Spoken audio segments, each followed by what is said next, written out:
Hello friends, welcome to my channel. आप लोग का मेरे यूट्यूब चैनल में बहुत बहुत स्वागत है। मैं उम्मीद करती हूँ आप लोग स्वस्थ होंगे, मस्त होंगे, पढ़ाई लिखाई में स्वस्थ चल रहे हैं। हम लोग पीसीटी 2005 वाला पेपर सॉल्व कर रहे हैं। बीच में एक दिन आप लोगों का मैंने मैराथन लगा दिया, ठीक है। आज 2005 का ये लास्ट पार्ट है, ठीक। इसके बाद 2004 का बचेगा, 2 पार्ट में उसे मैं खत्म करा दूंगी। आप लोग जानते हो एक पार्ट में करा देने से वीडियो लेंदी हो जाता है और उतना समय भी नहीं होता है। तो दो दो पार्ट में करके एक पार्ट ये खत्म हो जाएगा। तो भारती जी ने कहा कि मैम टीजीटी का लगा दीजिएगा। ठीक है, मैं टीजीटी का लगा दूंगी, लेकिन भारती जी आपसे एक बात कह रहे हैं, बुरा मत मानिएगा, ठीक है। इफ यू डोंट माइंड, ठीक। ऐसे ही कह रहे हैं, ये सारी चीज भी टीजीटी और एलटी से रिलेटेड है, ठीक। केवल ये नहीं कि स्पेशली अगर मैं लिख करके ले आऊं कि टीजीटी, तो आप खुश होकर के पढ़ोगे कि हाँ ये टीजीटी के लिए है। टीजीटी पीजीटी एलटी सबका सिलेबस वही है, बस कुछ थोड़ा आगे पीछे चेंज हुआ है, ठीक है। कुछ में सिलेबस ज्यादा है, कुछ में कम है, लेकिन जो पीजीटी हो गया और एलटी हो गया, इन दोनों का लेवल क्या है, और जीआईसी हो गया, इन जीआईसी इन सबों का लेवल क्या, थोड़ा हाई है। तो मैं हमेशा कहती हूँ आप एक बाल्टी में भरे हुए पानी के समान तैयारी करो, ठीक है। क्या हो, एक बाल्टी में पानी भरा हो, जब बाल्टी में पानी भरा रहेगा तो हम गिलास हो गया, कप हो गया, कटोरी हो गया, मग हो गया, हम लोग जिसमें चाहे उसमें क्या करेंगे, पानी को भर लेंगे, ठीक है। लेकिन अगर आप कटोरी में पानी लिए हो तो आपको एक बाल्टी पानी की जरूरत, तो आप कहाँ से लोगे। इसीलिए आप जब भी तैयारी करो तो अच्छे से तैयारी करें, ठीक है। बुरा मत मानिएगा मेरे बातों का। लेकिन टीजीटी पीजीटी एलटी जीआई से जो भी ये पीजीटी का आप पेपर सॉल्व किए हो, क्या इसमें से ऐसा कोई क्वेश्चन नहीं होगा कि जो टीजीटी में नहीं आया होगा। तो ये आप लोग अपनी ये मानसिकता खत्म कर लो कि ये केवल टीजीटी के लिए, ये केवल पीजीटी के लिए है। बस ये मान करके तैयारी करो कि हाँ ये होम साइंस है। बस जिस दिन आपका ये माइंड, जो आपका है ना, ये जो ब्राड हो जाएगा सोचने का नजरिया, उस दिन से आप क्या करोगे, परीक्षा भी आपसे क्वालिफाई होने लगे। केवल आप ही के लिए नहीं, मैं सबके लिए कह रही हूँ कि जहां पे मैम टीजीटी का ले आइए, अरे टीजीटी हो, पीजीटी हो, एलटी जीआईसी, कहीं डीएसएसबी हो, बीपीएससी टीचर वाला 4.0 हो, जो भी हो 4.2 हो, तो ये सब क्या है। जहां कहीं भी होम साइंस का आप लोग पेपर देखो, तुरंत सॉल्व करने बैठ जाओ। क्या आपको लगता है केवल मैं यूपी का पेपर सॉल्व कराती हूँ? इसमें मैंने बीपीएससी का भी मंगाया, एमपी का भी मंगाया है, हर जगह का मैंने टेस्ट बुक लाई हूँ मैं, ठीक है। वो जो मैं प्रैक्टिस आप लोग को कराती हूँ, उसमें से कई जगह के होते, केवल एमपी यूपी के नहीं है। ये तो पेपर मेरे पास था पीवाईक्यू, जैसे जिस बुक में था मंगाए थे, पेपर सॉल्व था तो मैंने सॉल्व करा दिया, ठीक है। चलो बहुत बातें हो गई।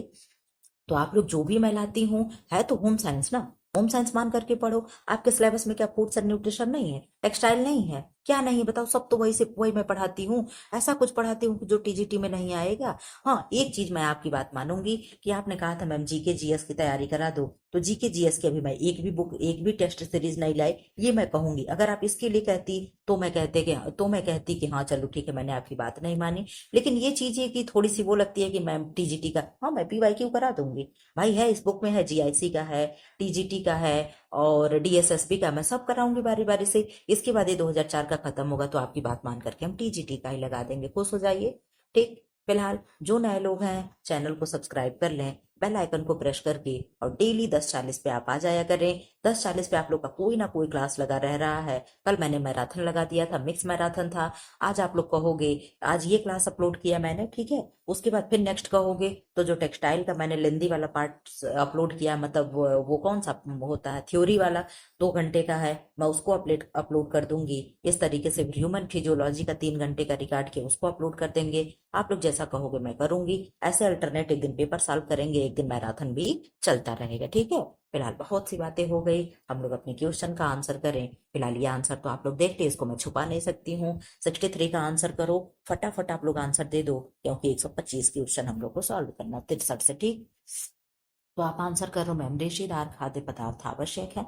ऑप्शन ए सही पाचन के लिए, ऑप्शन बी अच्छे स्वाद के लिए, ऑप्शन सी मजबूत हड्डियों के लिए, ऑप्शन डी रक्त निर्माण के लिए। 63 का क्या आंसर होगा, आप बता रहे हो मैम। 63 का आंसर हो जाएगा कि सही पाचन के लिए रेशेदार खाद्य पदार्थ आवश्यक होते हैं। भोजन के सही पाचन के लिए रेशेदार खाद्य पदार्थ आवश्यक होते हैं। आहारीय रेशे पौधों से मिलने वाले ऐसे तत्व हैं जो स्वयं तो अपाच्य होते हैं, किंतु मूल रूप से भोजन के पाचन में अत्यावश्यक योगदान देते हैं। रेशे शरीर की कोशिकाओं की दीवार का निर्माण करते हैं। इन्हें एंजाइम भंग नहीं कर पाते, अतः ये अपाच्य होते हैं। रेशे भोजन के सही तरीके से पाचन में जल को रोक कर रखते हैं, जिससे अपशिष्ट मल में पानी की कमी नहीं नहीं हो पाती, मलाशय अच्छी तरह से साफ हो जाता है। इसके अलावा ये आंतों को कैंसर से बचाते हैं तथा बवासीर होने की संभावना को कम करते। इसीलिए कहते हैं खाने में सैलेड वगैरह, कच्ची सब्जियां हो गई, कच्चे फल हो गए, यानी फ्रूट्स हो गए, इनको हमें अपने डाइट में शामिल करना चाहिए। ठीक है, 64 का आंसर करते हैं। निम्नलिखित में से कोलेस्ट्रॉल का सर्वाधिक घनिष्ठ संबंध किससे है? दूध से, फल से, प्रोटीन से, वसा से। तो आप बहुत अच्छे से जानते हो जितने भी एनिमल फूड्स होंगे उसमें क्या होगा? कोलेस्ट्रॉल होगा। क्यों? ऐसा भी हम लोग गेस कर सकते हैं कि नहीं कर सकते हैं? तो आप कहोगे मैम ये आपका गेस करना तो गलत हो जाएगा। क्यों? क्योंकि यहाँ एनिमल फूड्स कुछ है ही नहीं। मिल्क है तो मिल्क से डार्क तो क्या हो जाएगा? फैट हो जाएगा। ठीक है, मिल्क अगर देखें हम लोग तो मिल्क की अपेक्षा क्या हो जाएगा? फैट हो जाएगा। कोलेस्ट्रॉल सर्वाधिक घनिष्ठ रूप से वसा से संबंधित है।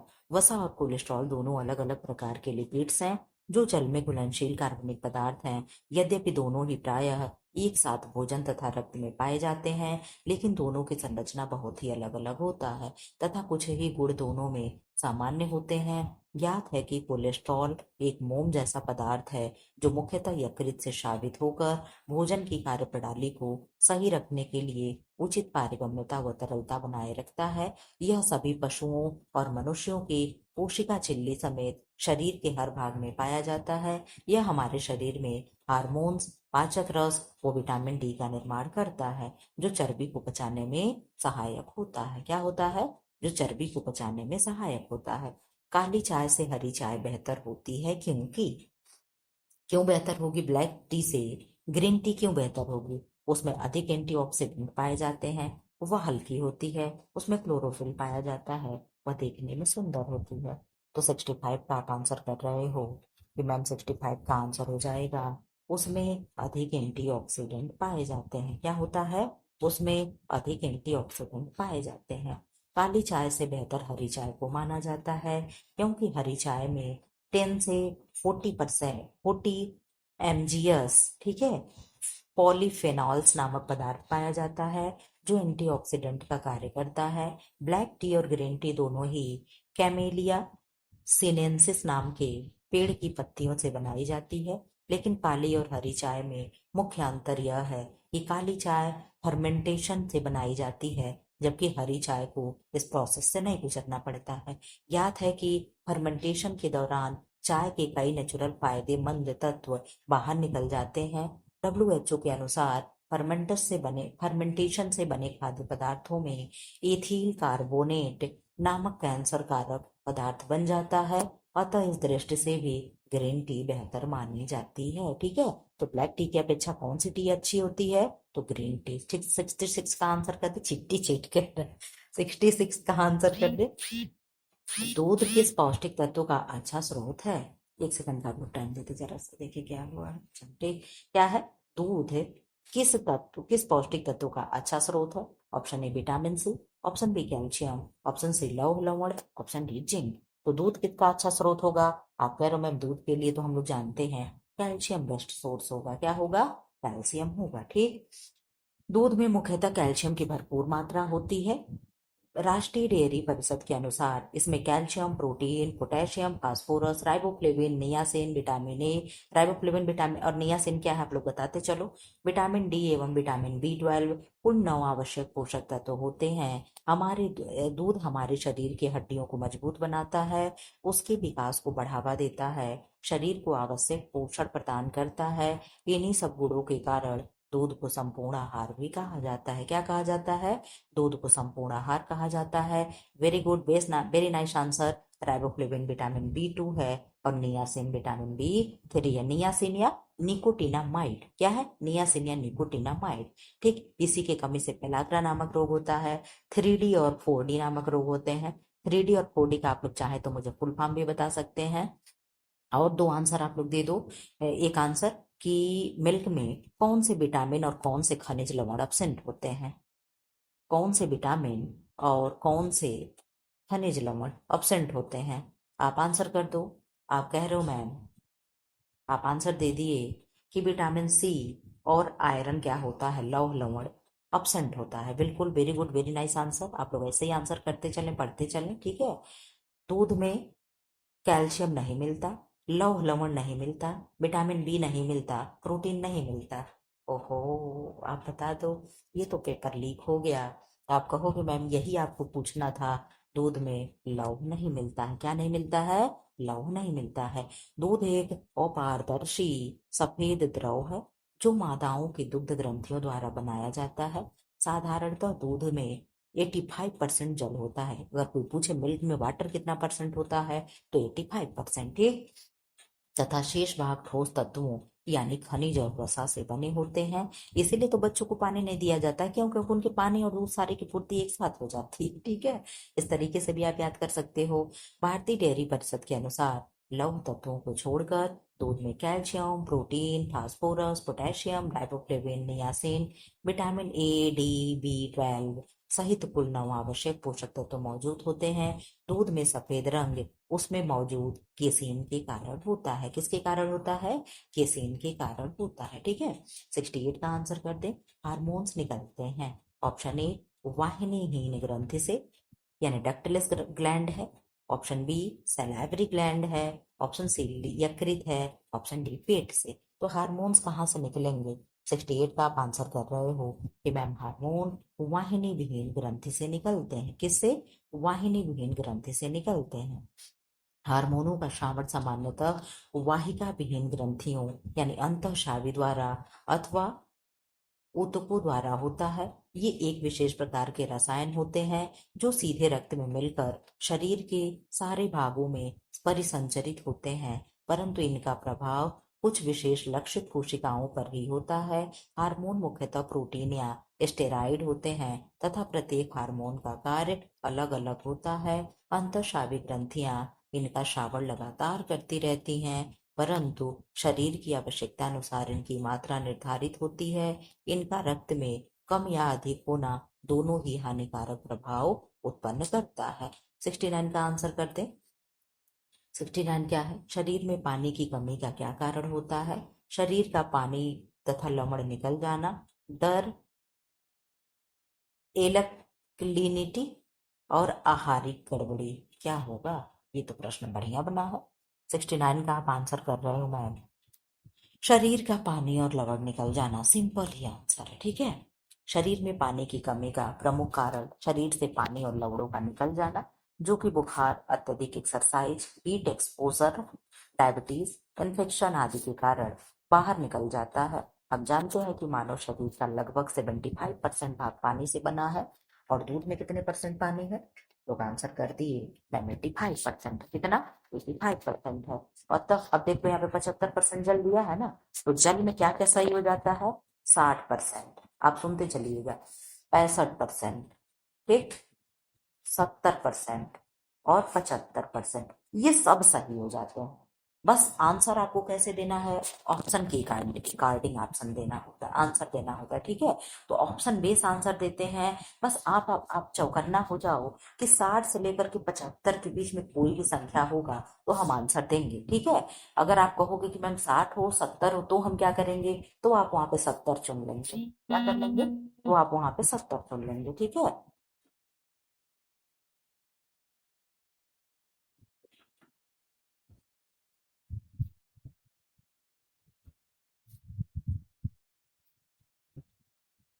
हम जानते हैं कि मानव शरीर का लगभग 75% भाग पानी से निर्मित होता है। अतः पानी की कमी से थकान, हाई ब्लड प्रेशर, कब्ज, अस्थमा तथा स्किन आदि समस्याएं जन्म ले लेती हैं।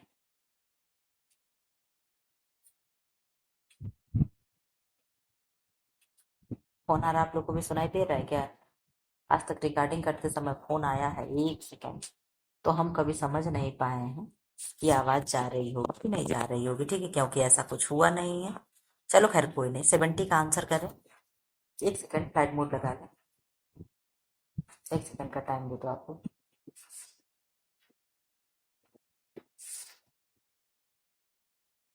चलिए,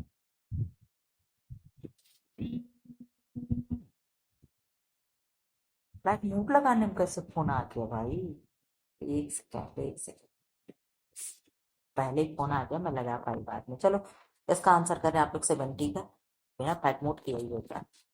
फेफड़े द्वारा बाहर फेंकी गई गैस होती है। Option A oxygen, option B carbon dioxide, option C nitric acid, option D sulphur dioxide. 70 का क्या आंसर होगा, आप आंसर कर दीजिए। तो 70 का आप आंसर कर रहे हो। एक सेकंड, कुछ गड़बड़ी होती है ना क्लास में, हर बार कुछ ना कुछ प्रॉब्लम सब निकल, ठीक है। सेकंड पे फ्रेम ना पूछ रहा है तो सब गेम ओवर हो जाएगा। आप 70 का आंसर कर रहे हो। 170 का आंसर हो जाएगा बी, यानी हम लोग कार्बन डाइऑक्साइड छोड़ते हैं, ठीक है। इधर आ जाओ।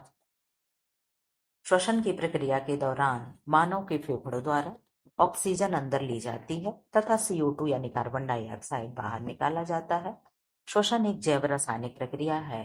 श्वसन के दौरान ग्लूकोज जैसे सरल कार्बोहाइड्रेट ऊर्जा को उत्पन्न करने हेतु सरल अणुओं में टूटते हैं। श्वसन दो प्रकार से होता है, जिसमें प्रथम वायवीय श्वसन तथा द्वितीय वायवीय श्वसन।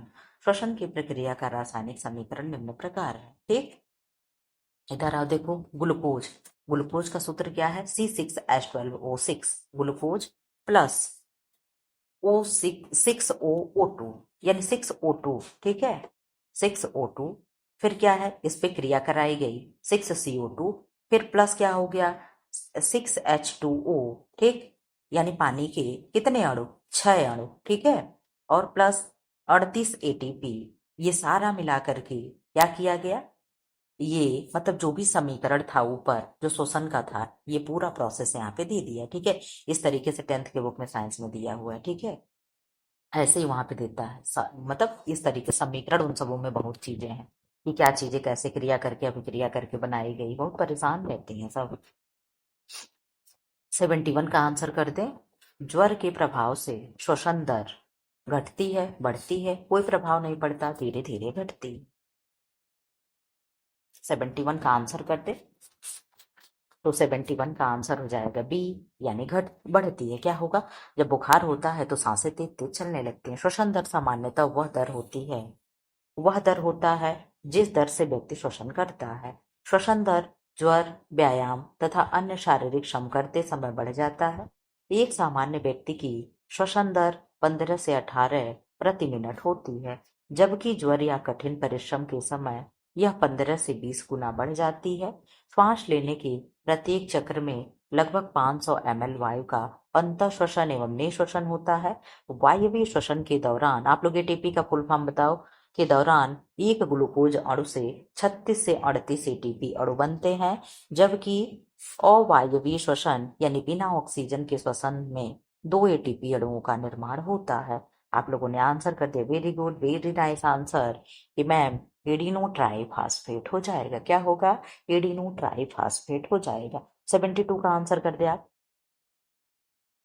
72 का आंसर करते, कॉकलिया सहायता करता है। ऑप्शन ए देखने में, ऑप्शन बी स्वाद लेने में, ऑप्शन सी सुनने में, ऑप्शन डी सूंघने में। 72 का आंसर कर दें। 72 का आप लोगों ने आंसर कर दिया कि मैम कॉकलिया सुनने में होगा, क्योंकि कॉकलिया नामक संरचना जो होगा कहाँ होगा, कान में ही होगा। कॉकलिया कर्णावर्त अंतःकण में स्थित कान का एक महत्वपूर्ण हिस्सा होता है। इसका स्वरूप एक सर्पिल आकार की ट्यूब या घोंघे जैसी संरचना होती है। इससे 8वीं कपाल तंत्रिका का तंत्रांग जुड़े होते हैं।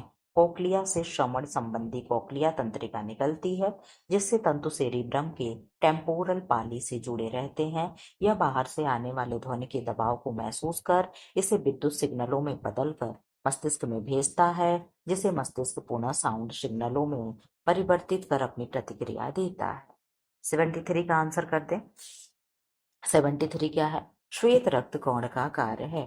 ऑप्शन ए ऑक्सीजन का परिवहन करना, ऑप्शन बी रक्त के जमने में सहायता करना, ऑप्शन सी रोग रोधक क्षमता प्रदान करना, ऑप्शन डी भोजन संग्रहण में सहायता करना। 73 का क्या आंसर हो जाएगा, 73 का आंसर होगा रोग रोधक क्षमता प्रदान करना। क्या होगा, रोग रोधक क्षमता प्रदान करना। श्वेत रक्त कौन आप लोग बता दो कितने प्रकार के होते हैं, 5 प्रकार का नाम लिख दो, ठीक। अगर चाहो तो 5 के काम बता दो। अब तो मैंने आप लोगों को याद करा दिया है 5 का क्या काम है, 5 का क्या नाम है। आप चाहें तो सब कमेंट बॉक्स में बता सकते हैं। जब तक मैं एक्सप्लेन पढ़ रही हूँ मैं आपको समय दूंगी, ठीक। देख तो लूँ कि आप लोग को याद हुआ कि नहीं हुआ। श्वेत रक्त कणिकाएं यानी WBC, जिन्हें हम ल्यूकोसाइट्स भी कहते हैं। क्या कहते हैं? ल्यूकोसाइट्स भी कहते हैं। शरीर को संक्रामक रोगों और बाह्य पदार्थों के संक्रमण को रोककर तथा रोगाणुओं का भक्षण करके प्रतिरक्षा प्रदान करती है। सफेद रक्त कणिकाओं में हीमोग्लोबिन का अभाव होता है, इसलिए ये सफेद या रंगहीन होती है। इनका निर्माण अस्थिमज्जा में होता है तथा इनका जीवन काल सामान्यतः 10 से 12 दिन तक होता है। WBC का जीवन काल सब कहते हैं कुछ घंटों से लेकर के कुछ दिनों तक हो सकता है, ठीक है। तथा इसकी संख्या लाल रुधिर कणिकाओं से कम होती है। क्वेश्चन नंबर 74, टेस्टोस्टेरोन हार्मोन उत्पन्न होता है। ऑप्शन ए शुक्राशय से, ऑप्शन बी अंडाशय से, ऑप्शन सी अग्नाशय से, ऑप्शन डी बड़ी आंत से। 74 का क्या आंसर होगा? तो 74 का आप लोग आंसर कर रहे हो कि 74 का आंसर हो जाएगा शुक्राशय में। कहाँ होगा? शुक्राशय में होगा। टेस्टोस्टेरोन एक मेल हार्मोन है जो वृषण में स्थित अंतराली कोशिकाओं द्वारा या लीडिंग कोशिकाओं यानी शुक्राशय द्वारा स्रावित होता है। इसी हार्मोन के श्रावण के कारण पुरुषों में दाढ़ी, सीने के बाल, आवाज में भारीपन, जननांग का विकसित होना निर्धारित होता है। इस हार्मोन का श्रावण सामान्यतः तरुणावस्था से प्रारंभ होता है। 75 का आंसर कर दे।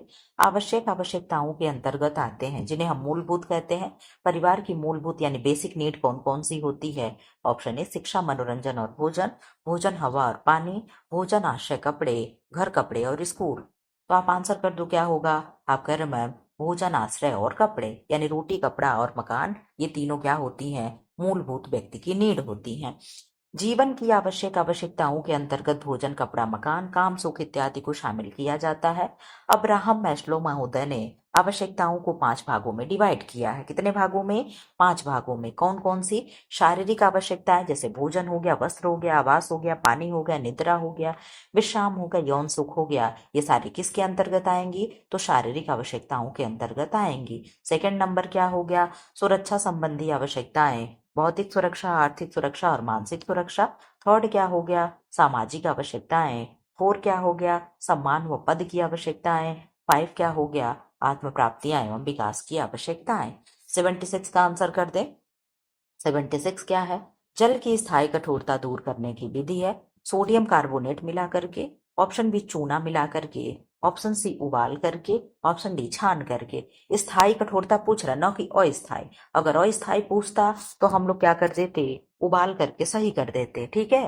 लेकिन अस्थायी नहीं, परमानेंट पूछ रहा है, तो सोडियम कार्बोनेट मिला करके हम परमानेंट अशुद्धियों को दूर करेंगे।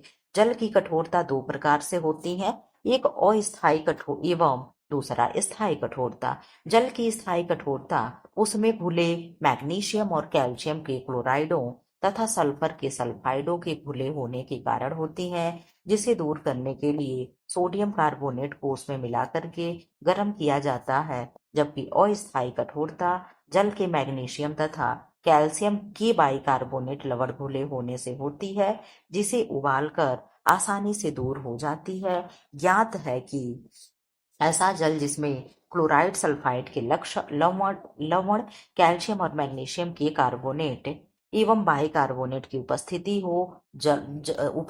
हो कठोर जल कहलाते हैं। 77 का आंसर कर दें। निम्नलिखित में से किस में लौह तत्व नहीं होता है? साबुत दालों में, मांस में, हरी पत्तेदार सब्जी में और दूध में। 77 का आप आंसर करते हैं। किस में नहीं होगा? तो आप आंसर कर रहे हो मैम दूध में जो है लौह लवण नहीं पाया जाता। ये प्रश्न देखो एक ही प्रैक्टिस सेट में 2 बार रिपीट हो गया है। हो गया कि नहीं हो गया? तो हो गया है, ठीक है। इसलिए सारे प्रश्न इंपॉर्टेंट है। देख लो PYQ कैसे घूम करके आ जाते हैं।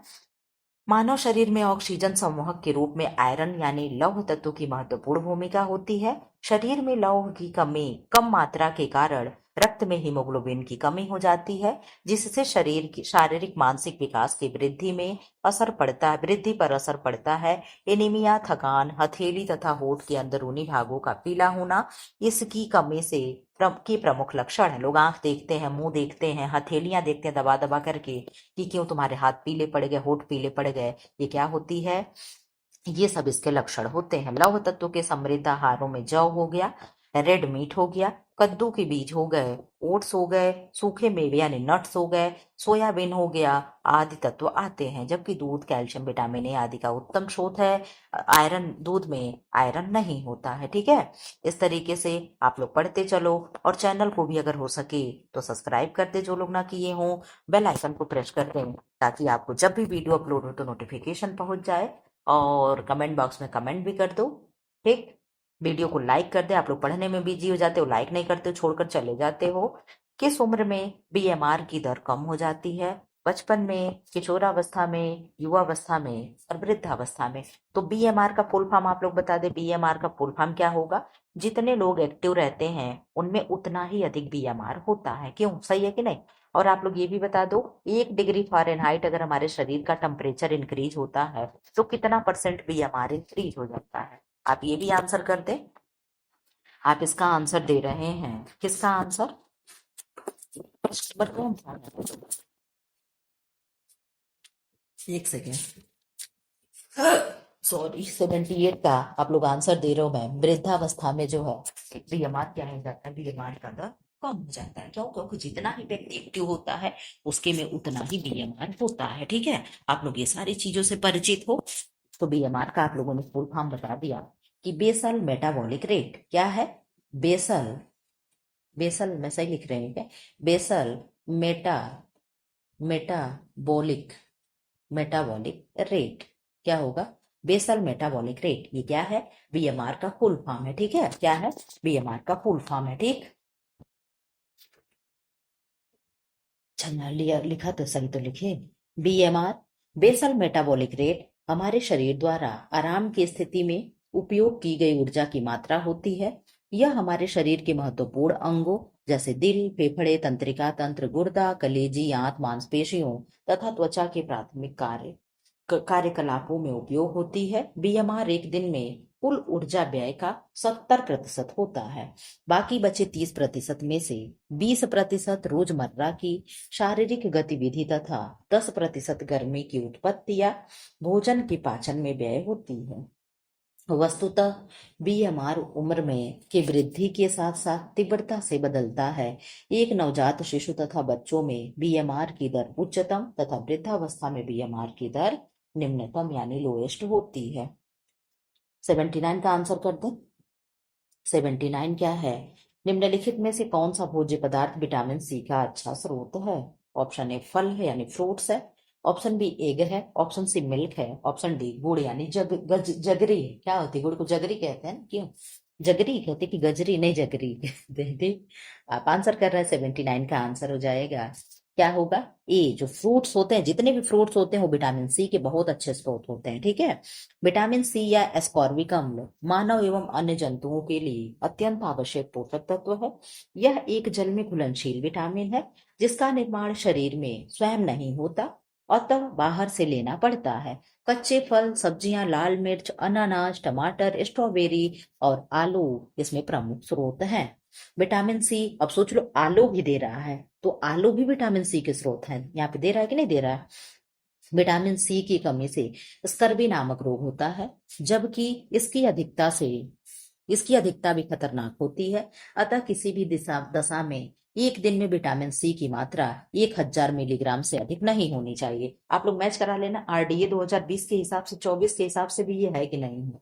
एक बार आप लोग अपना मैच करा लेना। आरडीए से जो भी क्वेश्चन आए तो उसे तुरंत अपना आरडीए वाला जो भी आप लोग पीडीएफ निकलवा के रखे, आप लोग पीडीएफ निकलवा कर रखे हैं कि नहीं रखे हैं?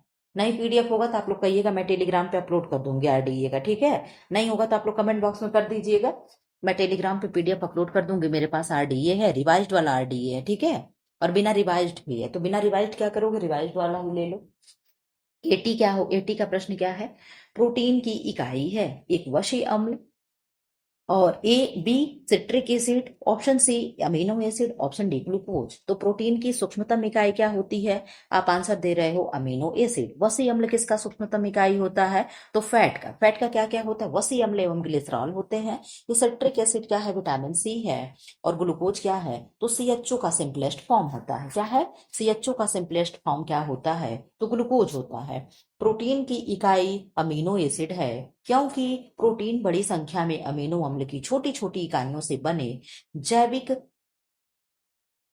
बने हैं, सॉरी, जबकि यहाँ गलत दे रहे, जैविक अणु होते हैं, बने जैविक अणु होते हैं, सही है, जैविक अणु होते हैं अमीनो अम्ल समूह है -NH2 और कार्बोक्सिल समूह यानी -COOH वो दोनों से मिलकर बने अणु हैं। प्रोटीन में अमीनो अम्ल की इकाइयां पेप्टॉइड बॉन्ड नामक विशिष्ट लिंकेज से जुड़ी होती हैं। अब यहाँ पे देख लो, अमीनो अम्ल किससे जुड़ा होता है, तो आप कहोगे पेप्टाइड बॉन्ड से। किससे? पेप्टाइड बॉन्ड से अमीनो अम्ल जुड़ा होता है।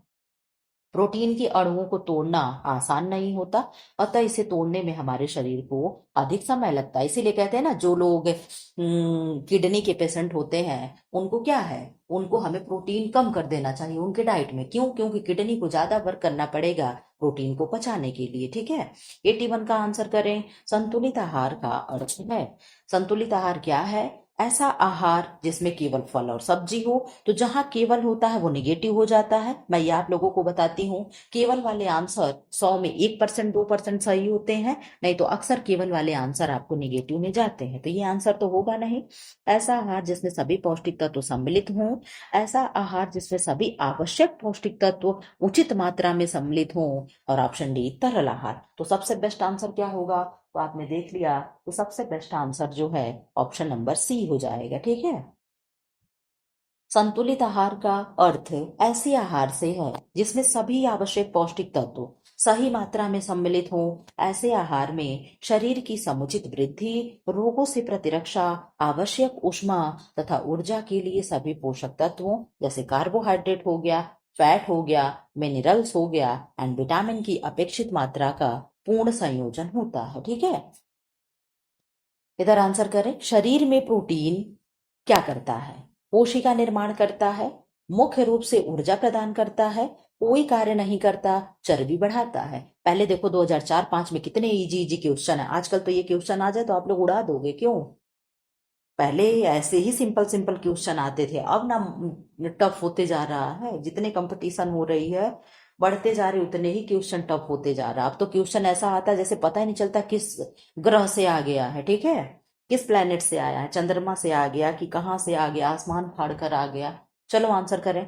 तो प्रोटीन क्या करता है, क्या करेगा? कोशिका का निर्माण करता है, टूटे फूटे ऊतकों की मरम्मत करता है, ये करता है ना, बॉडी बिल्डिंग का कार्य करता है। शरीर में प्रोटीन मुख्यतः कोशिकाओं के निर्माण तथा पुरानी कोशिकाओं में टूट फूट की मरम्मत के लिए आवश्यक तत्व है। भोजन में हमारी आवश्यकता की कुल कैलोरी का 20 से 30% प्रोटीन में से आनी होती है। ठीक है, यानी हम जितना भी खाना खा रहे, अगर 100% हम मान रहे हैं, तो उसमें से 20 से 30% जो है उसे प्रोटीन से हमें मिलनी चाहिए। ठीक है, यद्यपि कि प्रतिदिन प्रोटीन की आवश्यक मात्रा उम्र के, भार के, वर्कआउट के रूटीन पर निर्भर करता है। सामान्यतः 1 ग्राम प्रोटीन से 4 कैलोरी एनर्जी मिलती है, ये तो हम लोग जानते हैं। लेकिन आज के आरडीए के हिसाब से हमें पर केजी वेट के हिसाब से 1 ग्राम नहीं प्रोटीन लेना होता है। कितना लेना होता है? तो 0.83 ग्राम जो है हमें प्रोटीन इनटेक करना होता अपने वेट के अकॉर्डिंग। अगर मैं 60 kg की हूं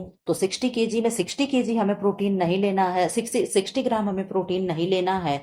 हम जब 0.83 गुड़े 60 कर देंगे, जितना आएगा उस हिसाब से हमें प्रोटीन इनटेक करना चाहिए। ठीक है, तो आप आरडीए के हिसाब से इस तरीके से सारे अपने मिनरल्स को और ये क्या क्या चीजें खाना आप लोग पढ़ते चलो, क्योंकि एग्जाम सिर पे आ जाएगा तो आरडीए रटना रटना ही पाता है। ठीक है, आरडीए वाला मैं मैराथन करा रखी हूँ, 2-2 मैराथन आप जाकर के उसको देख सकते हैं। 83 का आंसर कर दे। गर्भावस्था में कम क्रियाशील स्त्री को कितनी कैलोरीज की आवश्यकता होती है? Option A 1900 kilo calories, option B 2000 kilo calories, option C 2200 है, 2200, हाँ ठीक, 2200 को 2020 कह देंगे ना, हाँ सही है। किलो कैलोरीज 2500 किलो कैलोरीज, तो आंसर क्या हो जाएगा 83 का? आप कह रहे हो आंसर हो जाएगा 2200 किलो कैलोरीज। ठीक है, एक सामान्य, इसको पढ़ते हैं, आप बस इतना जान लो, एक्स्ट्रा 300। ठीक है, ये आज के हिसाब से है कि नहीं आप लोग देख लेना, मैं इसे पूरा नहीं पढ़ूंगी। ठीक है, क्यों? क्योंकि जो चीजें अब जब डाउट हो तो उसे छोड़ देना चाहिए। ठीक है, 84 का आंसर करो। मांसपेशियों में थकावट किसके अत्यधिक निर्माण से होता है? ऑप्शन ए एडीपी, एडीपी का फुल फॉर्म आप लोग बता दो, एटीपी का तो ऊपर हो गया, एडीपी का भी बता दो। ऑप्शन बी हाइड्रोक्लोरिक अम्ल, लैक्टिक अम्ल और क्रिएटिन। क्रिएटिनिन होता है या क्रिएटिन होता है। तो मांसपेशियों में थकावट हमें तब महसूस होता है जब हमारे मांसपेशियों में लैक्टिक अम्ल का स्टोर हो जाता है, यानी जमाव हो जाता है। जब लैक्टिक एसिड इकट्ठा हो जाती है तो क्या होता है, हमें थकान महसूस होने लगती है। और लैक्टिक एसिड किस में कन्वर्ट हो जाता है तो थकान दूर हो जाती है, आप लोग बताओगे? कमेंट बॉक्स में कमेंट करिए। मांसपेशियों में थकावट का अनुभव लैक्टिक अम्ल के अत्यधिक निर्माण के कारण होता है।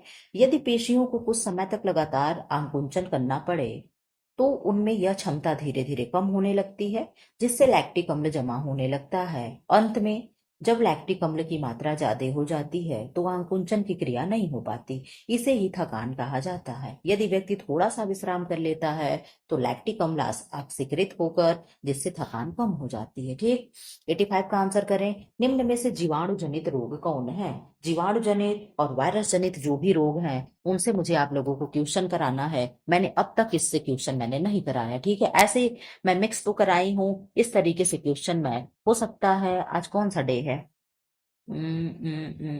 चलो मैं देखती हूँ। 17 तारीख को मेरी छुट्टी रहेगी तो उस दिन मैं शूट करके विषाणु जनित और जीवाणु जनित मैं शाम को 17 को, चलो 17 को शाम को क्या होगा आपका, मैं अपलोड कर दूंगी। तो उससे पहले तो आपको ये वीडियो मिल जाएगा। क्यों?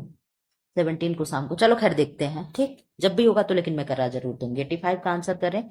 विषाणु जनित, विषाणु यानी वायरस, क्या होगा? Virus, WO। वायरस की स्पेलिंग क्या होती है? VO नहीं, VIROS नहीं, वायरस की स्पेलिंग ये नहीं सही होगी। मैं सही लिख नहीं पा रही हूँ, क्यों झूठ बोलूं। ठीक, तो विषाणु जनित रोग यानी वायरस, तो एड्स हो गया, टीबी हो गया, टिटनेस हो गया, मलेरिया हो गया। तो आप कहोगे मैं मलेरिया तो प्लाज्मोडियम से होगा, परजीवी है एक प्लाज्मोडियम, ठीक है। एड्स है एक वायरस जनित रोग होगा। टीबी बैक्टीरिया जनित है, ट्यूबरोकुलोसिस बैक्टीरियम इसके बैक्टीरिया का नाम है। टिटनेस का नाम क्या है आप लोग बता दो बैक्टीरिया का। तो इसका आंसर हो जाएगा ए। एड्स एक क्या है? विषाणु जनित रोग है। वायरस रोग यह मुख्यतः यौन संचारित रोग है। जो HIV एड्स, HIV का आप लोग फुल फॉर्म बता दो, और एड्स दिवस कब मनाते हैं ये भी बता दो, ठीक है। विषाणु के संक्रमण के कारण होता है। इस रोग से ग्रसित व्यक्ति का प्रतिरक्षा तंत्र का ह्रास हो जाता है, जिससे रोगी की रोग प्रतिरोधक क्षमता समाप्त हो जाती है, जिससे किसी भी रोग के विषाणु या जीवाणु आसानी से रोग पैदा कर देते हैं। यह रोग से पीड़ित व्यक्ति का शरीर जगह जगह फूल जाता है तथा रक्त का संचार अव्यवस्थित हो जाता है। क्या हो जाता है? अव्यवस्थित हो जाता है, ठीक है। इधर आ जा। 86 का आंसर कर दें। ECG किसकी सही जानकारी देता है? आप लोग ECG का फुल फॉर्म भी बताओ। ऑप्शन ए मस्तिष्क, ऑप्शन बी यकृत, ऑप्शन सी फेफड़े, ऑप्शन डी लंग्स। अरे हार्ट, आप आंसर कर दे तो आप कह रहे हो मैम ECG हार्ट की जानकारी देगा। तो इसका क्या हो जाएगा फुल फॉर्म? इलेक्ट्रोकार्डियोग्राफ। क्या होगा? इलेक्ट्रोकार्डियोग्राफ, ठीक है। और EEG किसकी जानकारी देगा? आप लोग बता दो कमेंट बॉक्स में, EEG किसकी जानकारी देगा। और EEG का फुल फॉर्म भी मुझे बता दो। EEG जैसे ECG ऐसे EEG एक होता है, और ये किस काम आता है मुझे आप लोग बता देना, ठीक है। तो क्या होगा? इलेक्ट्रोकार्डियोग्राम टेस्ट के माध्यम से दिल की धड़कनों यानी हृदय और उससे निकलने वाली विद्युत तरंगों के द्वारा दिल की बीमारी का पता लगाया जाता है। इस जांच में दिल की धड़कन को विद्युत तरंगों के रूप में देखा जाता है। हृदय की प्रत्येक धड़कन एक विद्युत आवेश की वजह से होती है।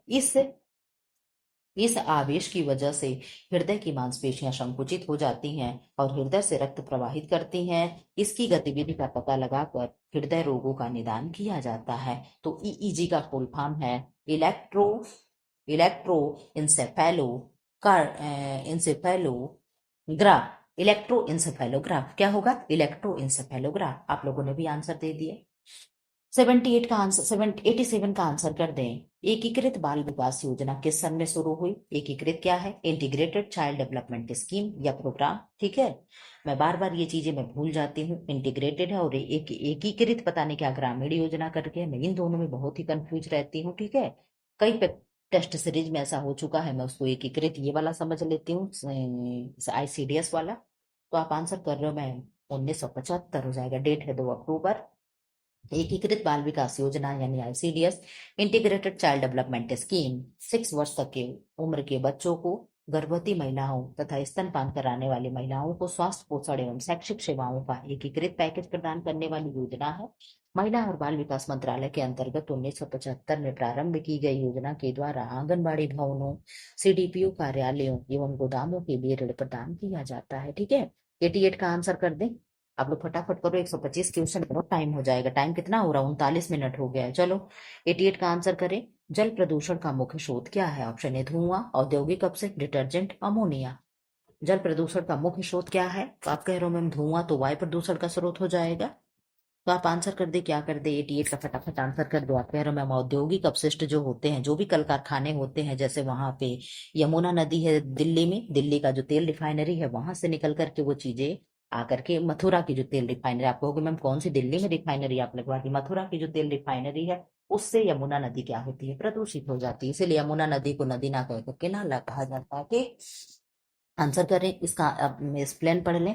जल प्रदूषण से अभिप्राय जल निकायों जैसे झीलों, नदियों, समुद्रों तथा भूजल के प्रदूषित होने से है। औद्योगिकरण के परिणाम स्वरूप आज कारखानों की संख्या में वृद्धि हुई है, लेकिन इन कारखानों को लगाने से पूर्व इनके अपशिष्ट पदार्थों को नदियों, नहरों तथा तालाबों आदि किसी अन्य स्रोतों में बहा दिया जाता है, जो कि जल प्रदूषण का मुख्य कारण बन जाता है। 89 का आंसर करें।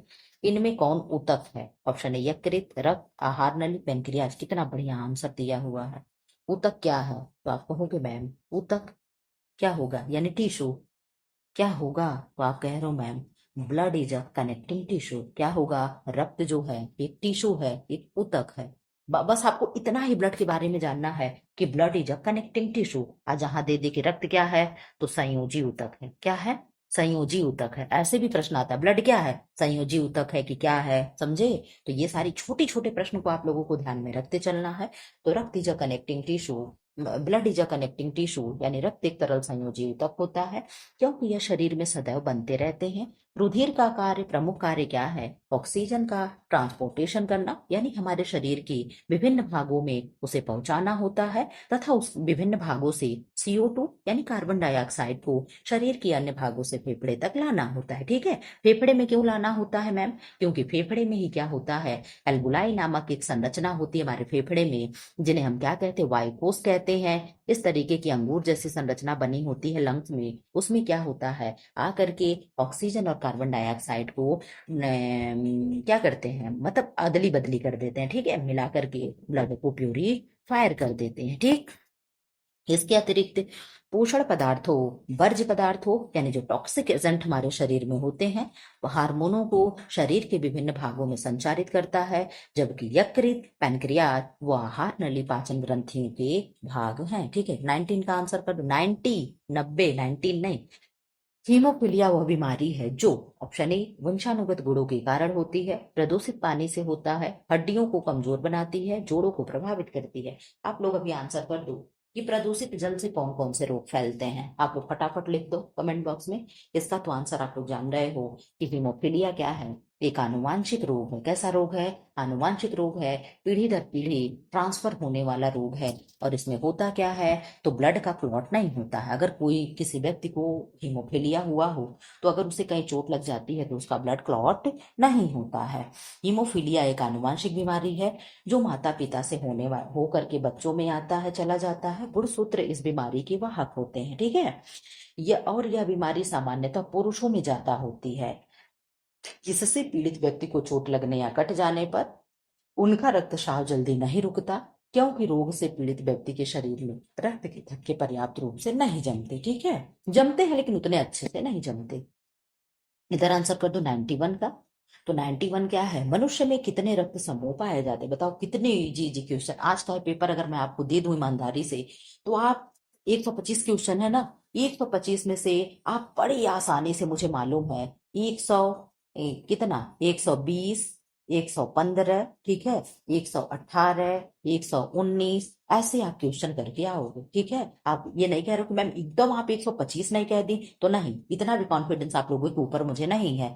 क्यों? क्योंकि आप इजी इजी क्वेश्चन भी गलत कर देते, तो 5 क्वेश्चन मैं मान के चलूंगी कि आप गलत करोगे। ठीक है, आप लोग, अब मैं ये पेपर मैंने पीजीटी का सब सॉल्व करा दिया ना। अब आप क्या करना, पीजीटी का क्वेश्चन लेना, आप बिना मतलब आंसर वाला जैसे मिलता है कहीं से नेट से डाउनलोड कर लेना, और डाउनलोड करके उसको सॉल्व करिएगा। देखिए आप लोग सॉल्व कर लेते हो कितना सही होता है, ठीक है। इस तरीके से चीजें देख लेना। तो आप कहोगे मैम रक्त समूह 4 प्रकार के होते हैं, ए बी और ओ। अब आप आंसर कर दो, कौन सर्वग्राही होता है, कौन सर्वदाता होता है। अगर सर्वग्राही होता है तो क्यों होता है, और सर्वदाता होता है तो क्यों होता है। इस 4 प्रश्नों का मुझे आंसर चाहिए तो चाहिए। ठीक, आगे मैं निकल चल रही, इसका एक्सप्लेन करूंगी, फिलहाल आप आंसर करें। रक्त समूह की खोज 1902 में कार्ल लैंडस्टीनर ने किया था। रक्तदान के समय रक्त समूह पर विचार करना आवश्यक होता है, क्योंकि लाल रक्त कण खास खास अवस्थाओं में पुंज यानी डंप बन जाता है। इस प्रकार रक्त समूहन होने पर शरीर के भीतर बहुत बड़ी हलचल उत्पन्न हो सकती है, जिसके कारण व्यक्ति की मृत्यु तक हो जाती है, मृत्यु तक होती है। विभिन्न व्यक्तियों के, एक सेकेंड, अच्छा आप फ्लाइट मोड लगा देते बंद नहीं, चलो खैर कोई बात नहीं। विभिन्न व्यक्तियों के समूह जन तथा समूहिका अलग अलग होते हैं। समूहिका रक्त प्लाज्मा में, जबकि समूह जल लाल रक्त कणिकाओं में पाए जाते हैं। अंतः समूहिका एवं समूहकन के आधार पर रक्त का वर्गीकरण किया गया, जिसके अनुसार रक्त को ए बी और ओ कुल 4 वर्गों में बांटा गया। Very good, very nice answer. आप लोगों ने आंसर कर दिया कि मैम ओ जो है क्या होता है, सर्वदाता होता है। क्या होता है, सर्वदाता होता है, यानी यूनिवर्सल डोनर होता है। और जो ए बी होता है वो क्या होता है, सर्वग्राही होता है। यानी क्या होगा, सर्वग्राही को क्या कहेंगे, तो आप कहोगे मैम यूनिवर्सल रिसेप्टर कहते हैं, ठीक है। और क्यों होता है, तो एंटीजन नहीं होता है। आप कहोगे मैम किसमें एंटीजन नहीं होता है, तो जो ओ ब्लड ग्रुप होता है उसमें एंटीजन नहीं होता है, इसीलिए वह सर्वदाता होता है। और जो ए बी ब्लड ग्रुप होता है उसमें एंटीबॉडी नहीं होता है। क्या नहीं होता है, एंटीबॉडी नहीं होता है, इसलिए उसे हम सर्वग्राही कहते हैं। ठीक, very good, very nice answer. ऐसे ही आप लोग पढ़ते रहो, कहाँ क्वेश्चन जाएगा आप बताओगे मुझे, कहाँ क्वेश्चन जाएगा। आप ऐसे ही अगर पढ़ रहे हो, इर्द गिर्द की चीजें आप पढ़ते हुए देखते हुए जा रहे हो, तो आपसे सिंगल भी क्वेश्चन गलत नहीं होंगे। आप लोग केवल एबीसीडी लगे रहते, एक्सप्लेन ये क्वेश्चन नहीं है। जितना मैं आपसे साइड साइड में क्वेश्चन पूछती हूँ, एक्सप्लेन कराती हूँ, चारों ऑप्शन चारों विकल्प में नजर दौड़ाती हूँ, अगर ऐसा मैं कर रही हूँ तो आप जानते हो कितना क्वेश्चन हो जा रहा है आप लोगों का। बहुत अच्छे से आप लोग अब तक तो पढ़ के आप लोगों से मुझसे 2-3 महीने हो गए होंगे। आप लोग इस चीज को देख लो कि क्या पहले क्या स्थिति थी, आज क्या स्थिति, कुछ इंप्रूव हो रहा है कि नहीं हो रहा है। आप लोग ईमानदारी से अपना एनालिसिस करके बताइएगा कि मेरे साथ पढ़ने का आप लोगों को कुछ फायदा हो रहा है कि बस यूं ही 10-40 पे आ रहे हो, अपना समय बर्बाद करके चले जा रहे हो। 92 का आंसर करें। स्फैग्नोमैनोमीटर से माप सकते हैं। ये स्फैग्नोमैनोमीटर क्या है, ऑप्शन ए नाड़ी दर है, श्वसन दर है, रक्तचाप है और उपर्युक्त सभी है। तो आप कह रहे हो मैम आप लोग आंसर करो, श्वसन दर हमारी 1 मिनट में, प्रति मिनट में हम कितनी बार वृद्धि करते हैं यानी सांस लेते हैं, 1 मिनट में कितनी बार हमारी नाड़ी धड़कती है और कितनी बार हमारा हार्ट बीट धड़कता है, ठीक है। और रक्तचाप हमारा कितना होता है। तो स्फैग्नोमैनोमीटर से तो हम रक्तचाप मापते हैं। तो रक्तचाप यानी बीपी हो गया, बीपी यानी ब्लड प्रेशर हो गया। तो हमारी ब्लड प्रेशर, सामान्य ब्लड प्रेशर एक व्यक्ति की कितनी होती है, तो आप कह रहे हो 120/80 mmHg होता है। ये mmHg क्या है, तो इसे मरकरी में डिनोट करते हैं, इसीलिए Hg कहते हैं, ठीक है। अब यहाँ पे 180 और 20 दिया है, तो आप इसमें से बता दो कौन सा सिस्टोल होता है, कौन सा सिस्टोलिक प्रेशर होता है और कौन सा डायस्टोलिक प्रेशर होता है। मैं हमेशा आप लोगों से बताती हूँ कि अगर आप मैथ लगाते होंगे तो 120/80 इस तरीके से लिखते हैं ना, तो जी हम इस तरीके से लिखते हैं। तो 80 कहाँ है, आप कहोगे मैम 80 नीचे है, और नीचे को हम इंग्लिश में क्या कहते हैं, हम डाउन कहते हैं। क्या कहते हैं, डाउन कहते हैं। तो डाउन से डायस्टोल हो गया, और जब डायस्टोल को आप पता कर ली तो सिस्टोल तो आपका यूं ही पता चल गया, क्यों नहीं पता चल गया। तो 80 क्या है, डायस्टोल है, और 120 क्या है, सिस्टोल है। क्या है, सिस्टोलिक प्रेशर है, ठीक है। संकुचन और प्रसारण इसी को कहते हैं हिंदी में, ठीक है। इधर आ जाओ, स्फैग्नोमैनोमीटर यानी रक्तचाप जो है से शरीर में रक्त के दाब यानी रक्तचाप को मापा जाता है। यह एक हवा भरने योग्य रबर कफ है जो एक बाह में, चलिए इतना एक्सप्लेन मैं नहीं करूंगी, ठीक, आप लोग जानते हो ब्लड प्रेशर की मशीन कैसी होती है। 93 का आंसर करें। मोटापा किसकी अधिकता से होता है, option A protein, option B calories, option C fat, option D vitamin. क्या होगा 93 का आंसर कर दे। तो 93 का आप आंसर कर रहे हो कि मैम फैट हो जाएगा। फैट की अधिकता से क्या होता है? मोटापा होता। आप लोग ये बता दो कितने परसेंट अगर बढ़ जाए तो ओबीज होता है और कितने परसेंट बढ़ जाए तो ओबेसिटी होता है। ओबेसिटी किसे कहते हैं, ओबीएज किसे कहते हैं? आप आंसर कर दो, मैं इसका एक्सप्लेन कर रही हूँ। मोटापा शरीर में अत्यधिक वसा के जमने के कारण उत्पन्न होने वाला विकार है। कहाँ जमता है? तो एडिपोज टिश्यू में। एडिपोज टिश्यू कहाँ होते हैं? तो हमारे रक्त, हमारे स्किन के जस्ट नीचे वाला जो मोटा मोटा भाग होता है, जो चर्बी होती है, यही एडिपोज टिश्यू होता है। ठीक है। स्वास्थ्य संबंधी अनेक समस्याएं उत्पन्न होती हैं। मोटापा और शरीर का वजन बढ़ना ऊर्जा के सेवन और ऊर्जा के उपयोग के बीच असंतुलन के कारण होता है। इसके अलावा कम व्यायाम, स्थिर जीवनचर्या और संतुलित व्यवहार एवं मानसिक तनाव की वजह से लोगों का अत्यधिक भोजन करना भी इस समस्या का मूल कारण में आते हैं। आप लोगों ने बता दिया कि जो 20% होता है वो ओबीज होता है और जो 30% होता है ओबेसिटी होता है। बिल्कुल, very good, very nice answer. 94 का आंसर करें। कंकाल सिस्टम निम्न में से किस खनिज लवणों से बनता है? Option A calcium, option B calcium phosphate, option C phosphorus, option D magnesium. 94 का आप आंसर कर दे, क्या होगा? तो 94 का आप आंसर कर रहे हो मैम बी हो जाएगा। क्या होगा? बी हो जाएगा, यानी कैल्शियम फास्फोरस। क्या होगा? Calcium phosphorus. इसका एक्सप्लेन पढ़ लो। मानव शरीर अस्थियों की एक विशेष संरचना पर आधारित होती है जिसे कंकाल तंत्र कहते हैं, यानी स्केलेटन सिस्टम कहते हैं। मानव का कंकाली ढांचा विशिष्ट प्रकार के संयोजी ऊतकों से बना है जिन्हें कंकाल ऊतक कहते हैं। कंकाल अस्थियों तथा उपास्थियों से बना है। अस्थियों का लगभग 40% भाग ओसिन नामक प्रोटीन से बना है। अब अगर प्रश्न पूछ दे कि हड्डियों में हमारे जो प्रोटीन पाया जाता है उसे हम किस नाम से जानते हैं, तो आप कहोगे मैम ओसिन नाम से जानते हैं। जो मक्के का प्रोटीन होता है उसे हम किस नाम से जानते हैं? तो उसे हम जीन नाम से जानते हैं। और क्या, जो मूंगफली में प्रोटीन होता है उसे हम किस नाम से जानते हैं? और जो बादाम में प्रोटीन होता है उसे हम किस नाम से जानते हैं? तो आप कहोगे मूंगफली वाला तो मुझे अभी मौके से नहीं याद आ रहा है, लेकिन बादाम वाला याद आ रहा है। इरेचिन नामक प्रोटीन बादाम में पाई जाती है। तो इस तरीके से आपको ये सारी चीजें भी लर्न होनी चाहिए कि किसमें कौन सी प्रोटीन पाई जाती है। ठीक है। जैसे दूध में केसिन नामक प्रोटीन होता है। ठीक है। इसी तरीके से आपको और भी सारी चीजें पता होनी चाहिए। अंडे में एल्ब्यूमिन नामक प्रोटीन होता है। प्रोलैमिन प्रोटीन कहाँ होता है? आप लोग बताना जरा कि प्रोलैमिन नामक प्रोटीन किस में पाया जाता है। आप लोग अभी आंसर कर दो। तो 40% भाग प्रोटीन, कौन सी प्रोटीन? वो भी ओसिन प्रोटीन होती है। 60% भाग अकार्बनिक लवणों जैसे मुख्यतः कैल्शियम तथा मैग्नीशियम सल्फेट का बना होता है। इन्हीं लवणों के कारण कंकाल की अस्थियां ठोस तथा कठोर होती हैं। ठीक है। इधर आ जाइए। क्वेश्चन नंबर 95 का आंसर करते। घर बनवाने संबंधी प्रोजेक्ट में कौन सी संस्था जुड़ी हुई है? म्यूनिसिपैलिटी, ठीक, हुडको, सिडको और पीडब्ल्यूडी। तो पीडब्ल्यूडी तो रोड बनवाती है। म्यूनिसिपैलिटी जो ये होती है नगर निगम वाली, ये सब हो गई। सिडको क्या होता है आप लोग पता कर लेना। लेकिन हुडको जो आपका है हाउस एंड अर्बन, ये क्या है? हुडको होता है। घर बनवाने वाले प्रोजेक्ट से जुड़ी संस्था हुडको है। हुडको का पूरा नाम housing and urban development corporation है। ठीक है। Housing and urban development corporation है। ठीक। 96 का आंसर करते। वसा के इस्तेमाल के विषय में आजकल क्या धारणा है? वसा यानी फैट। फैट कैसे होते हैं? सेचुरेटेड होते हैं और अनसेचुरेटेड होते हैं। इसी में मूफा होता है और प्यूफा होता है। तो प्यूफा अच्छा होता है कि म्यूफा अच्छा होता है? जरा कमेंट बॉक्स में कमेंट कर दे। तो ऑप्शन ए संतृप्त वसा का उपयोग करना चाहिए।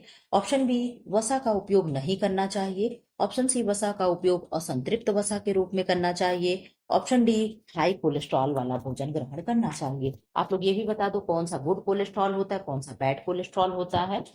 आप लोग ये भी आंसर कर दें। तो आप आंसर कर रहे हो, इसका आंसर हो जाएगा वसा का उपयोग असंतृप्त वसा के रूप में करना चाहिए। असंतृप्त वसा यानी जो जमे नहीं। ठीक है। जो हमारे रूम टेम्परेचर पे जो जमता नहीं है वो असंतृप्त होता है। इसमें क्या हो गया? मूंगफली आयल हो गया, ब्राउन आयल हो गया, और ये हम लोग के घर का अपना मस्टर्ड आयल हो गया, यानी सरसों का तेल हो गया। ये सब क्या होते हैं? अनसेचुरेटेड फैटी एसिड होते हैं। अनसेचुरेटेड फैटी एसिड हम लोगों के लिए बेस्ट होते हैं। ठीक है। इधर आ जाओ। क्या है? वसा के इस्तेमाल के विषय में आधुनिक धारणा के अनुसार वसा का इस्तेमाल असंतृप्त वसा के रूप में करना चाहिए, क्योंकि असंतृप्त वसा अनसैचुरेटेड फैट हमारे शरीर में कोलेस्ट्रॉल को कम करने में मदद करते हैं, जो कि हृदय रोगों का एक कारण है। यह अधिकांशतः तरल वनस्पति तेलों, अखरोट, सूरजमुखी आदि में विद्यमान होता है। हाँ, सनफ्लावर ऑयल में भी होता है। आपने आंसर कर दिया कि मैम HDL जो होता है ये क्या होता है, गुड कोलेस्ट्रॉल होता है, और LDL जो होता है बैड कोलेस्ट्रॉल होता है। Very nice. आप लोग नंबर भी बता दोगे क्या, कितना कितना ग्राम होता है, कितना HDL होता है, कितना LDL होता है। आप लोग कमेंट बॉक्स में कमेंट करिए तो देखे आ रहा है। और टोटल कोलेस्ट्रॉल कितना होता है, टोटल बता दो, TOTAL टोटल, और HDL कितना होगा और LDL कितना होगा। इन सबका आंसर आप दीजिए तो कमेंट बॉक्स में मैं देख रही हूँ। 97 का आंसर कर। आप लोगों को ये तो नहीं लगता कि मैं क्वेश्चन पूछ रही, तो मैं देखती हूँ, मैं क्लास में रहती हूँ ना। मैं फिर भी इस समय बच्चों का क्या है, टेस्ट उस्ट चल रहा है, ठीक है, तो उनसे बस केवल लर्न करा के पूछना ही रहता है। मैं हर समय क्लास में बनी रहती हूँ, जब आप जो भी पूछते हो मैं तुरंत रिप्लाई करती हूँ, ठीक है। तो फिलहाल आप लोग इससे मुझसे कुछ भी पूछ सकते हो, कुछ भी कह सकते हो। इस समय मैं हमेशा क्लास में रहती हूँ। हाइपरटेंशन का कारण होता है। ऑप्शन ए निम्न रक्तचाप, ऑप्शन बी उच्च रक्तचाप, ऑप्शन सी उच्च पल्स चाप, ऑप्शन डी निम्न पल्स चाप। 97 का आंसर कर दो, फटाफट क्वेश्चन कंप्लीट कर लो भाई, आपको मेरा सिर दर्द करने लगा। 97 का आप आंसर कर रहे हो मैम, बी यानी उच्च रक्तचाप हाइपरटेंशन का कारण होगा, ठीक। पढ़ेंगे नहीं, ठीक। ऊपर का आप लोग चीजें मैंने एक्सप्लेन कर दिया, सिस्टोल क्या होता है, डायस्टोल क्या होता है, वही चीजें हैं, MMHG में डिनोट करते हैं, यहाँ पे ये भी दिया हुआ है, ठीक। मैं एक्सप्लेन नहीं करूंगी प्लीज। आप लोगों ने जो वहां आंसर किया था, यहाँ आंसर मिला, प्रश्न आया है।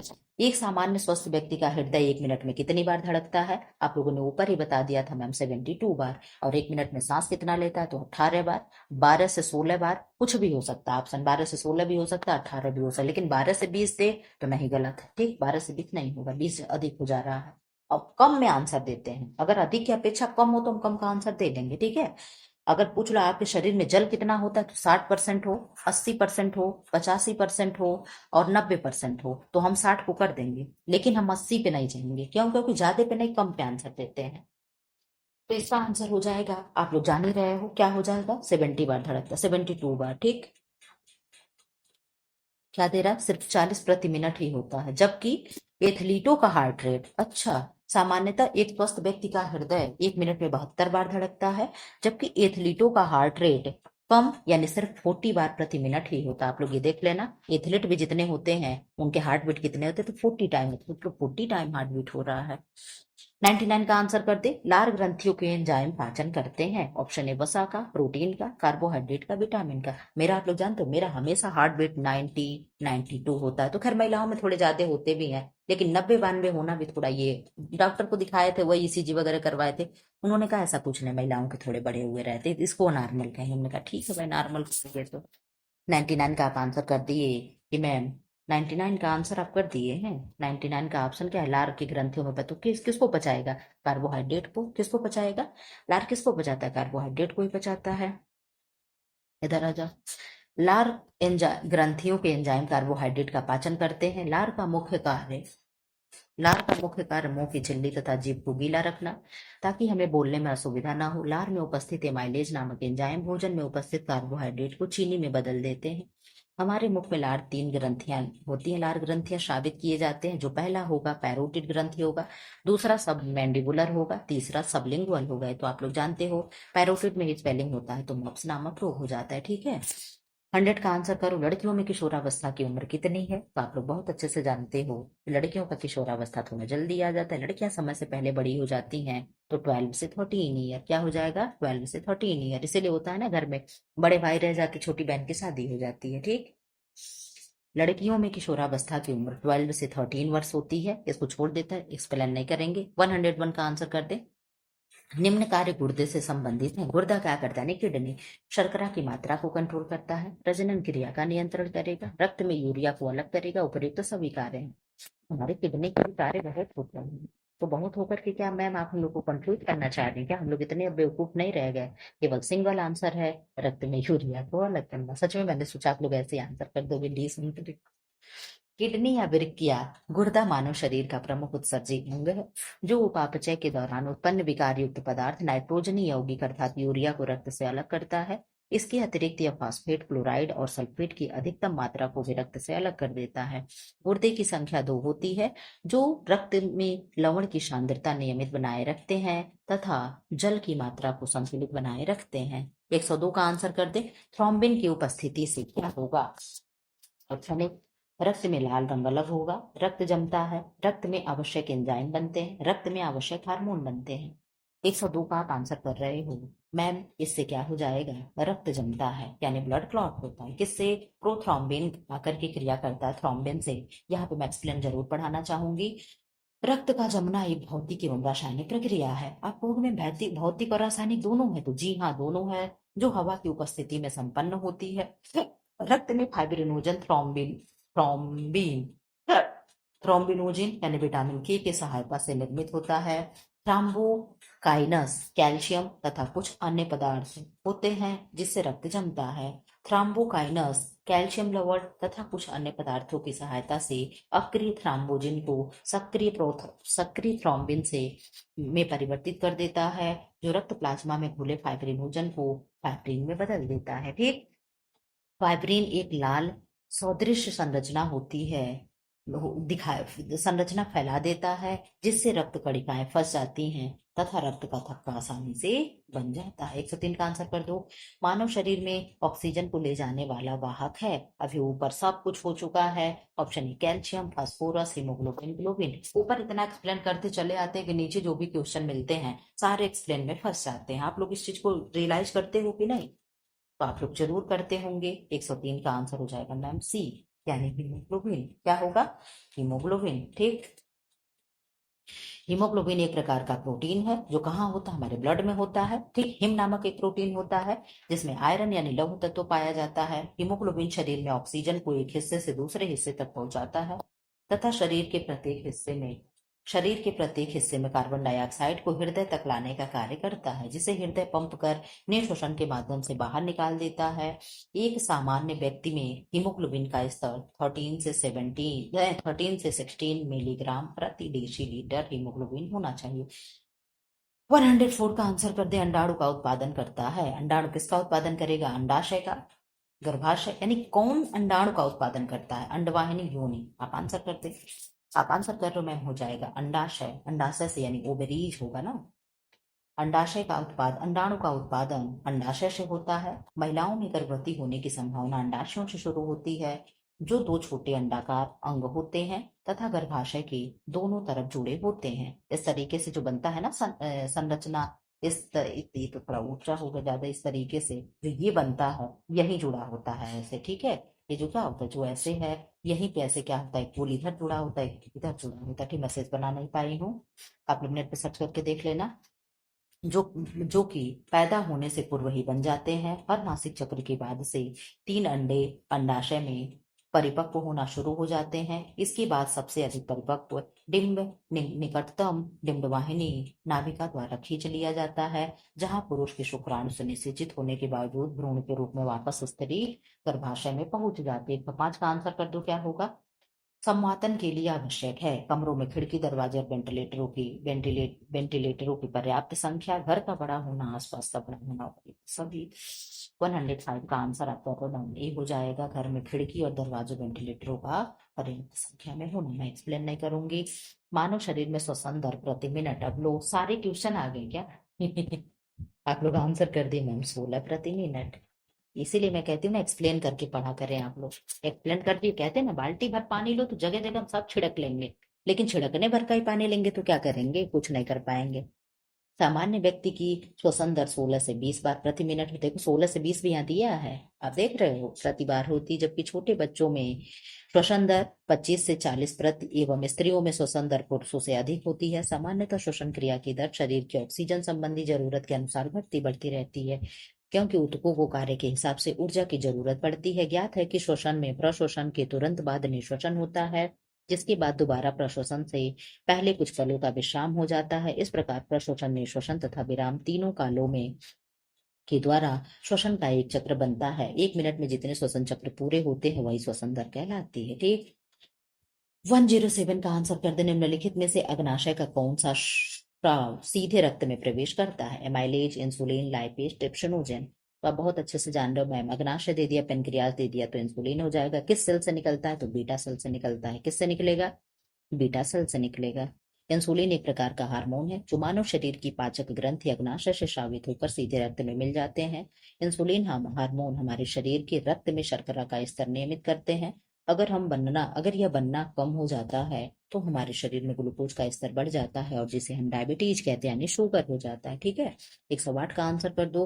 वृक्क की रचनात्मक व क्रियात्मक इकाई है न्यूरॉन है, नेफ्रॉन है, एक्सॉन है, डेंड्रॉन है। आप लोग बता दो, यहाँ पे बहुत सी चीजों की सूक्ष्मतम इकाई दी है, आप यहाँ पे बता सकते हो। तो नेफ्रॉन है किसकी है, वृक्क की है। न्यूरॉन किसकी है, आप ये भी कमेंट बॉक्स में आंसर कर देना। ठीक है, 108 का तो विस्तार से आप लोग पढ़ लोगे क्या, छोड़ो जाने दो। आप लोग स्क्रीनशॉट बना लो। ठीक है, इसको आप लोग मैं कई बार आप लोगों को पढ़ा चुकी, इसलिए स्क्रीनशॉट ले लें।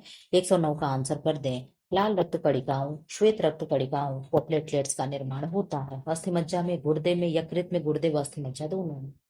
तीनों का निर्माण कहाँ होता है, तो आप कह रहे हो मैम तीनों का निर्माण होगा अस्थि मज्जा में। कहाँ होगा, अस्थि मज्जा में। कहाँ होगा, अस्थि मज्जा में। गुर्दे में तो होगा ही नहीं, कोई गुर्दा व अस्थि मज्जा दोनों मत कर देना।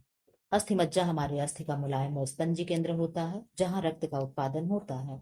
मज्जा रक्त कोशिकाओं का उत्पादन करने वाले स्टेम कोशिकाओं से भरी होती है जो सफेद रक्त कोशिकाओं यानी डब्ल्यूबीसी, आरबीसी तथा प्लेटलेट्स में विकसित होती है। सफेद रक्त कणिकाएं हमारी प्रतिरक्षा प्रणाली मजबूत करती हैं तथा लाल रक्त कणिकाएं ऑक्सीजन के परिवहन के लिए जिम्मेदार होती हैं एवं रक्त स्राव रोकने तथा थक्का बनाने में मदद करते हैं। ठीक, 110 का आंसर कर दो। कौन सा युग्म सही है, HI G लिखा है, बी नहीं लिखा है, इसलिए इसको मत सही करिएगा। BCG क्षय रोग, पोलियो, पर्ट्यूसिस, DPT अतिसार। तो आप कहोगे मैम पर्ट्यूसिस जाएगा DPT पे और पोलियो तो कुछ पे नहीं, अतिसार गलत है। ठीक है, और BCG क्षय रोग यही सही हो जाएगा। ठीक, इतना तो आप सब लोग जानते हो। इधर देख लो, HIBG हेपेटाइटिस, बी BCG क्षय रोग, पोलियो DPT डिप्थीरिया, काली खांसी, टिटनेस। 111 का आंसर कर दो। क्वेश्चन आप लोग का बहुत जल्दी हो गया। 15 क्वेश्चन और है ना, क्यों 125 होता है ना, तो हाँ चलो 14 क्वेश्चन और है। ठीक, स्कर्वी नामक बीमारी किस विटामिन के अभाव से होता है, तो आप जानते हो विटामिन सी की कमी से। बहुत ज्यादा जो एकदम भालू वाला क्वेश्चन उस टाइम नहीं देंगे। ठीक, यहाँ पे मैं इसे पढ़ाऊंगी भी नहीं, आप जानते हो कैसे कैसे क्या होता है। ठीक, 112 का आंसर कर दो। स्वास्थ्य केवल रोग अथवा दुर्बलता की अनुपस्थिति नहीं बल्कि संपूर्ण शारीरिक, मानसिक तथा मानसिक स्वास्थ्य की अवधारणा, यह कथन किसका है, वेबस्टर कोलेजन शब्दकोश का, विश्व स्वास्थ्य संगठन है WHO का, JF विलियम का, वुडवर्थ का। तो आप आंसर करो मैम WHO का। WHO का स्थापना दिवस बताओ और ईयर बताओ। स्वास्थ्य रोग केवल स्वास्थ्य स्वास्थ्य रोग केवल स्वास्थ्य केवल रोग अथवा दुर्बलता की अनुपस्थिति नहीं बल्कि संपूर्ण शारीरिक, मानसिक तथा सामाजिक स्वास्थ्य की अवस्था है। यह कथन विश्व स्वास्थ्य संगठन का है। 113 का आंसर कर दें। पॉपकॉर्न आप लोग खाओगे, खाना खाना तो आप लोग खा सकते हैं। ठीक है, अभी मम्मी मेरी लाई रख करके चली गई। ठीक, बाइकस्पिड बॉल्व बीच में स्थित होते हैं। ऑप्शन ए बाएं अलिंद बाएं निलय, दाएं अलिंद और दाएं निलय। ऑप्शन सी बाएं निलय और दाएं अलिंद। ऑप्शन डी बाएं निलय और दाएं निलय। कहाँ होगा, एक बाइकस्पिड बॉल्व होता है और एक ट्राइकस्पिड बॉल्व होता है। ठीक है, तो आप इसका आंसर कर, अभी एक्सप्लेन दिया होगा तो मैं जरूर पढ़ाऊंगी कि 13 का आंसर आप दे रहे हो 113 का, कि मैम इसका आंसर हो जाएगा सी, बाएं अलिंद और दाएं निलय में, दाएं दाएं अलिंद में। ठीक, इसको क्या कहेंगे हिंदी में, द्विदलीय, जिन्हें बाइकस्पिड बाएं अलिंद तथा दाएं अलिंद के बीच स्थित होते हैं। मानव हृदय 4 पोष्टी होते हैं, बिल्कुल सही, हम लोग जानते हैं। क्या होता है, 4 BHK है। 4 कोष्ठी होते हैं जो एक दूसरे की पटों से विभाजित रहते हैं। ऊपर 2 वेश्य छोटे एवं पतले होते हैं। ऊपर का क्या होता है, हॉट पतला होता है क्या, जिन्हें क्रमशः बायां और दायां अलिंद कहते हैं। ऊपर का अलिंद है, नीचे का निलय है। ठीक है, तथा इनके नीचे क्रमशः दायां तथा बायां निलय स्थित होता है। प्रत्येक निलय तथा अलिंद के मध्य एक छिद्र होता है जिसे अलिंद निलय कपाट कहते हैं। यह सिर्फ निलय की ओर खुलते हैं। इस प्रकार के कपाटों से होकर के रुधिर केवल आलिंद से निलय की ओर जाता है, विपरीत दिशा में नहीं। दायां निलय छिद्र त्रिदलीय होता है तथा बायां छिद्र द्विदलीय कपाट से सुरक्षित है। मैंने कहा ना, एक ट्राइकस्पिड बॉल्व होता है, एक क्या था, डाइकस्पिड बॉल्व होता है। तो ट्राई यानी 3 हो गया, छिद्र देखो यहाँ त्रिदलीय दे रहा है, तो त्रिदलीय कहाँ है, दायां तथा बायां छिद्र द्विनलीय है, ठीक है। और क्या दे रहा है, इसके विपरीत नहीं, इसके विपरीत दिशा में नहीं, ठीक है। तो इस तरीके से आपको क्लियर होना चाहिए किसमें दायां होगा, किसमें किसमें ट्राइकस्पिड बॉल होगा, किसमें डाइकस्पिड बॉल होगा, स्पेशली पीजीटी वालों के लिए, ठीक है। वैसे प्रश्न बन जब 2004 में बना तो आज नहीं बनेगा, बिल्कुल बनेगा। 114 का आंसर कर दो। महाधमनियां अशुद्ध रक्त ले जाती, महाधमनी पूछ रहा है। ऑप्शन ए पाल्मोनरी में, ओहो मैं तो आंसर दिखा दिखा, कोई बात नहीं, चलो सॉरी। पाल्मो पोटेनियस में, कोरोनरी में और गैस्ट्रिक वनरी, चलो एक्सप्लेन पढ़ा दे रहे, ये तो आप लोग देख लिए। पाल्मोनरी महाधमनी शरीर की सबसे बड़ी और मुख्य धमनी है।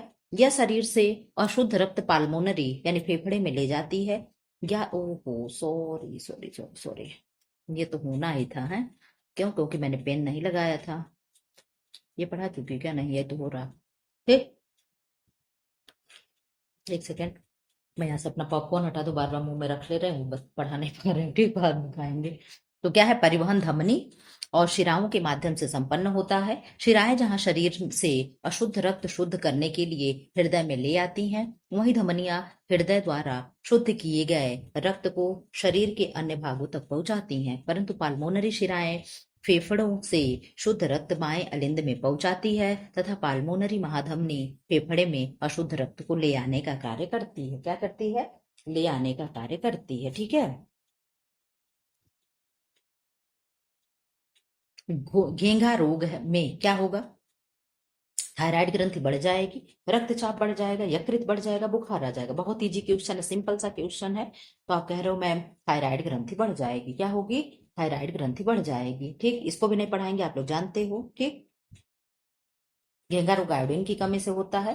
116 का आंसर करें। मानव शरीर में पानी का प्रतिशत होता है, देखो क्वेश्चन ये भी बन गया, 30%, 20%, 70%, 10%। तो आंसर क्या करोगे मैं, 70%, ठीक। देखो यहां से क्या दे रहा है, प्रतिशत 50 से लेकर के 75 तक होता है। अब देख लो और भी नीचे 10% आ गया। मानव प्रतिदिन अपने शरीर भार का 2% जल प्रयुक्त करता है। आप सोच लो, केवल 2% जल हम लोग यूज कर लेते हैं। जल में मानव शरीर के अधिकांश पदार्थ घुले रहते हैं। इस प्रकार कोशा द्रव्य, अंतक द्रव्य, रुधिर, प्लाज्मा, लसिका, मूत्र तथा स्वेद आदि का आधारभूत तरल जल ही होता है। घोलक का कार्य करने के अलावा जल स्वयं एक मेटाबॉलिक कार्य है। पाचन में यह जल अपघटन करता है तथा इसके अलावा शरीर में अम्ल क्षार संतुलन बनाए रखने में महत्वपूर्ण भूमिका निभाता है। 117 का आंसर कर दे। गर्भाधान की प्रक्रिया कहाँ होती है, यानी गर्भाधान की प्रोसेस कहाँ होगा। ऑप्शन ए फैलोपियन ट्यूब में संपन्न होगी, गर्भाशय में संपन्न होगी, डिंबाशय में और वेजाइनल कैनेल में संपन्न होती है। कहाँ होती है, आप लोग आंसर कर दो, जल्दी जल्दी आप लोग करो, हम अपना पॉपकॉर्न खा लें, ठंडा हो रहा है। तो आप आंसर कर रहे हो कि मैम इसका आंसर हो जाएगा, क्या होगा, आप लोग कह रहे हो मैम फैलोपियन ट्यूब में संपन्न होता है। कहाँ होगा, फैलोपियन ट्यूब में। इसको आप लोग पढ़ोगे। गर्भाधान की प्रक्रिया डिंबवाहिनी यानी फैलोपियन ट्यूब में संपन्न होती है। यह अंडवाहिनी के एम्पुला भाग में संपन्न होता है, ठीक है। ये प्रत्येक अंडाशय में एक एक नलिका शुरू होती है जिसका दूसरा शिरा गर्भाशय से जुड़ा होता है। इसे ही फैलोपियन ट्यूब या डिंबवाहिनी कहा जाता है।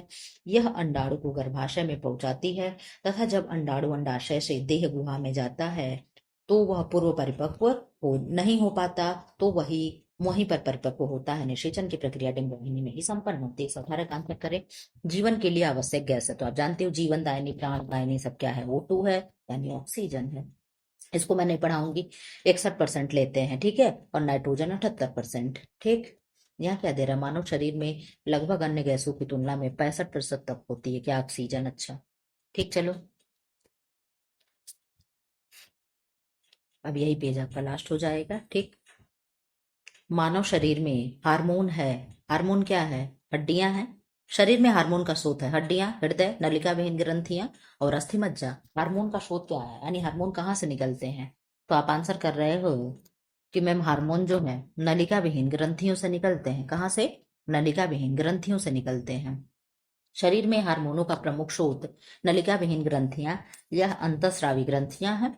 इन ग्रंथियों में स्रावित हार्मोन को ले जाने के लिए कोई नलिका नहीं होती, अतः ये अपना स्राव धीरे धीरे रक्त में छोड़ती हैं, जहां से ये शरीर में पूरे भागों में पहुंच जाते हैं इनके द्वारा स्रावित तरल को ही हार्मोन कहा जाता है। ऐसी ग्रंथियों में रुधिर वाहिनियां अपेक्षाकृत अधिक होती हैं। इधर बता दो 120 में पसीने के साथ शरीर से क्या निकलता है? ग्लूकोज निकलेगा, नमक निकलेगा, केवल पानी निकलेगा, चर्बी निकलेगा। तो केवल वाला आंसर निगेटिव होगा, चर्बी निकलेगा नहीं। आप कहोगे मैम ग्लूकोज भी नहीं निकलता है, पसीना नमकीन होता। आंखों में देखो, पसीने का टेस्ट तो हम नहीं जान रहे हैं, लेकिन अक्सर आंखों में पसीना चला जाता है। तो जब आंखों में पसीना जाता है तो लगता है, क्यों लग रहा है? क्योंकि नमक है।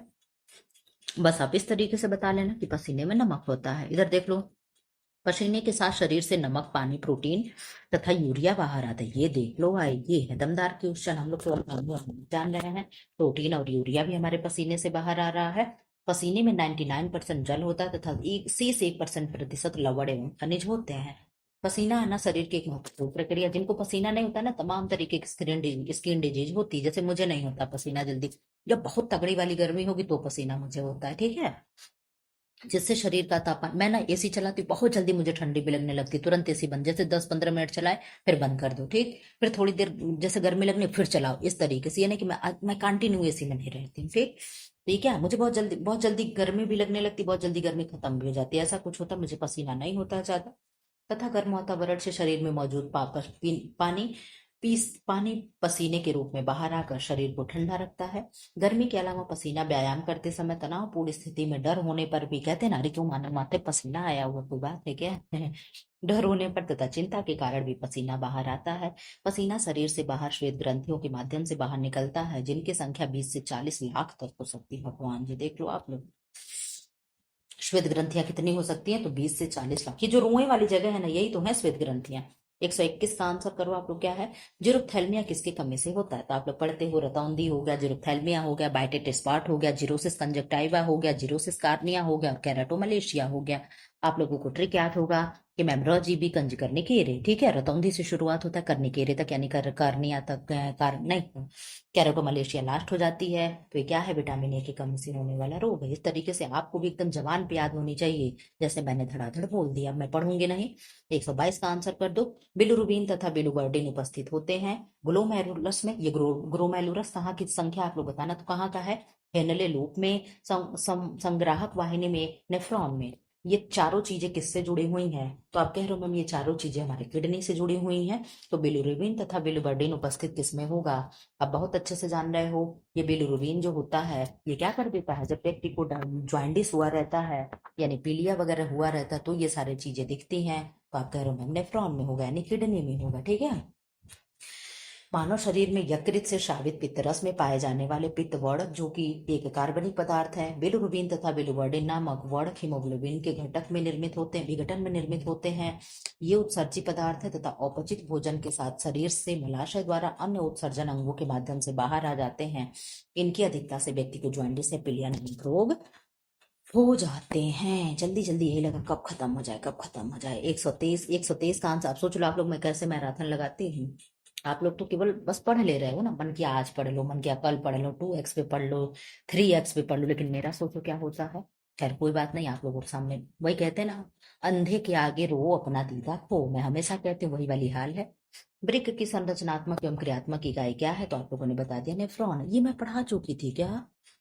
अच्छा नहीं, चलो उसने दिया था, ये मैं नहीं पता हूँ। दो दो बार देखो, प्रश्न हो गया ना। 124 का भी आंसर देख लो। कोशिका झिल्ली का प्रमुख शारीरिक क्रिया विज्ञान संबंधी कार्य है कोशिका की सुरक्षा करना, कोशिका के अंदर एवं बाहर पदार्थों के अभिगमन पर नियंत्रण करना, कुछ विशेष रासायनिक पदार्थों का स्राव करना। इनमें से कोई नहीं। 124 का आंसर आप कर रहे हो मैम बी, कोशिका के अंदर एवं बाहर पदार्थों का के अभिगमन पर नियंत्रण करना। इधर आ जाओ। 125 का आंसर आप लोग कर दो, क्या है? 125, प्रकृति से सीधे तौर पर प्राप्त होने वाली विटामिन कौन सी है जिसके लिए किसी भोज्य पदार्थों को भी की भी जरूरत नहीं है? विटामिन ए, बी, डी और ई। प्रकृति से कह रहा है तो प्रकृति से, नेचर से हमें विटामिन डी मिलता है। यही क्वेश्चन आपको लोगों का लास्ट होगा, लेकिन मैं ये पढ़ाऊंगी क्योंकि विस्तार अच्छे से दिया है। 7D दिया, सब पढ़ा देंगे। प्रकृति के सीधे तौर पर प्राप्त होने वाले विटामिन विटामिन डी है। विटामिन डी एक वसा में घुलनशील विटामिन है जो कि तंतुओं द्वारा अपनी त्वचा कोशिकाओं में सेवन डिहाइड्रोकोलेस्ट्रॉल नामक पदार्थ की सहायता से करते हैं। यह प्रक्रिया सूर्य के प्रकाश की पराबैंगनी किरणों के प्रभाव में से होती है, अतः इसे धूप का विटामिन भी कहते हैं, सनशाइन विटामिन कहते हैं। विटामिन डी की कमी से बच्चों में रिकेट्स तथा वयस्कों में हड्डियों को कमजोर तथा लचीली बनाने वाली बीमारी एपोप्लेशिया हो जाती है। चूंकि यह विटामिन सूर्य की रोशनी से प्राप्त द्वारा सीधे तौर पर निर्मित कर लिया जाता है, इसलिए इसके लिए भोज्य पदार्थों में विटामिन डी की आहार की कोई विशेष आवश्यकता नहीं होती है। फिलहाल आप लोगों का 2005 का जो पीजीटी का क्यूज टेस्ट सीरीज था मैंने कंप्लीट करा दिया, पीवाईक्यू था। अब मैं आप लोगों को 2004 का 2 दिन में कराऊंगी, उसके बाद आपका पीजीटी खत्म हो गया। फिर भारती जी ने कहा भाई उनकी बात मुझे माननी है, टीजीटी का मैं लगा दूंगी, आप लोग खुश हो लो। फिलहाल ऐसे वीडियो पाने के लिए चैनल को लाइक करो, शेयर करो एंड सब्सक्राइब करो। मेरा पॉपकॉर्न ठंडा हो गया, बाय, थैंक्स फॉर वॉचिंग।